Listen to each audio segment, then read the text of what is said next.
Here's my final tip number 5 for coping in a crisis. If you missed the first 4, you can get them in previous episodes on the Good News Anchor channel. And number 5 is, expect God to do what you cannot do, the impossible. That's His specialty. When you've done all you can do, expect God to come through. I love the story of Ruth in the Old Testament. Her husband died early on in her marriage. She didn't expect that. She was now living on the poverty line. She moved with her mother-in-law to a country where she would be in the minority. And one day Ruth said, I'm going to go look for work in someone's field where I may find favor. So she did what she could, look for a job, and it says in the book of Ruth, God led her to the field of a wealthy single man, Boaz.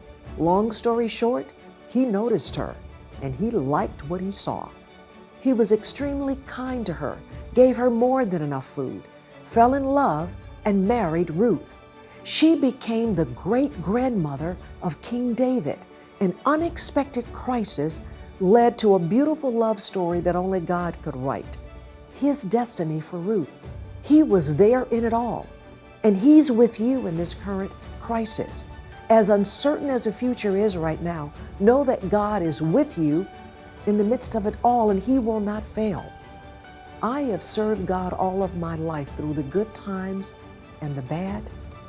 He's never failed. I've had bouts of unemployment, health challenges. He came through. He turned my messes into a mission to the hurting and a desire to encourage others that when life throws them a curveball, He will be with you. I never would have written my books or had my career in broadcast news in the nation's capital if I hadn't gone through storms with God right there in the boat with me. He wants to be in with you. Have you invited Him into your boat in uncharted waters? Just say yes to Jesus and His distinct will for your life. I'm Cheryl Martin, the Good News Anchor.